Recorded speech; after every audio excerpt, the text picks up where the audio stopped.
if you saw me when I was 19 or 27 or even 35, I didn't look the same. I have a skin condition, it's called vitiligo. It's an autoimmune disorder where you essentially lose the pigment in your skin. You are not born with it. It happens to 1% of the population. It can happen to any race, at any age, and there is no cure. So let me tell you, when you're 19 and you're just trying to figure yourself out, losing something like your skin color can be very interesting. So I'd like to take you on a journey, my journey throughout vitiligo, and tell you a little bit about who I was and how I was showing up in the world and how I was trying to control the world around me. So let's go to my pre-vitiligo stage. So this would have been me at 17 or 18. I was shy but cheeky. I loved cars. I liked to dress well. I liked to smell good. Essentially, I liked to present myself as best as I could.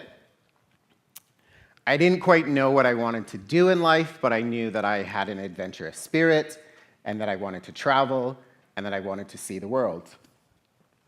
So at 18, I felt like I had control over my image. Step forward just a year to 19, and I was just starting to get out and go clubbing and enjoy myself and learning to let loose in a large group of people. But what happened? Well, one day I realized I had a white spot on the middle of my forehead. And at that time, it was literally the size of a pin, but it grew very quickly into the heart-shaped spot that you see there. And at that point, I kind of knew I was different. And I vividly remember being on public transport, like a bus or a train, and realizing that people were staring at the one thing that I didn't have control over. So at 19 and 20, I felt like I was already losing control of my image. Step forward to 27, 28. This was an exciting time for me because I was just getting ready to move to London, England, to live out one of my dreams of traveling and adventuring and living in a different place. But something was happening in the background. And you might notice that I don't have vitiligo on my forehead in this picture or in these pictures. There's a treatment available called light treatment, and essentially it involved me sitting in front of a UV light a couple times a week. The UV light would essentially burn and blister my skin in the hopes that when the blisters went away, that the color would come back. And in my case, yay, it did. But it was starting on the tips of my fingers, on my feet, on my arms, down my legs. And I was starting to create rules to allow me to feel like I had control of the environment that I was in.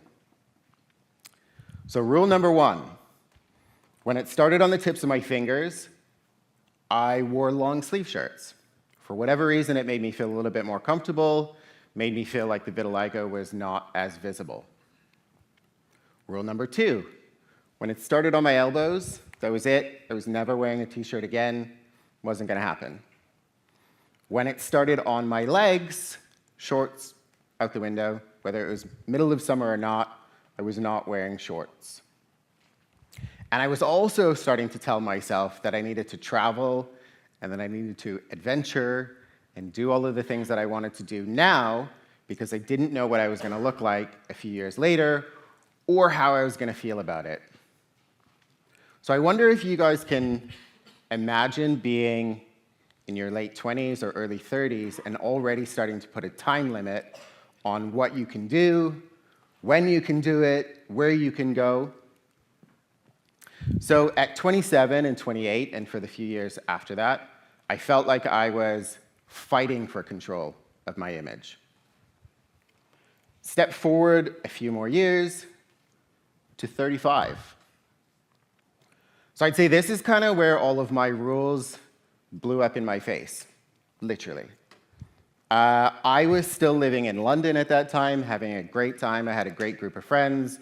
I had a good job. I had traveled quite a bit, probably been to about 35 countries by then. I went and got my hair cut one day, much shorter than it is now. Got it cut, got my hairline lined up, and realized that I had another white spot right in the middle of my forehead. For the next few haircuts, I was able to get the barber to leave just a little bit in the front to make me feel a little bit more comfortable, but that didn't last very long. I quickly noticed at another haircut that I had a white spot on the top of my head, and I remember going to work the next day in a full suit, but wearing a baseball cap.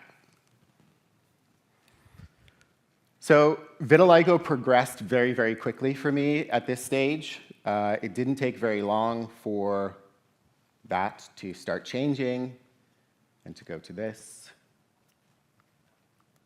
and to go to that. So those rules and that idea of control led to anxiety, and going to places like restaurants or even taking out my dog became a bit of a challenge for me. So at 35, and for the few years after that, I felt like I was hanging on to control by a thread.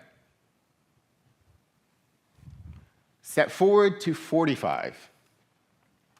And who is this guy? Well, he's the guy standing in front of you right now telling you about vitiligo and control.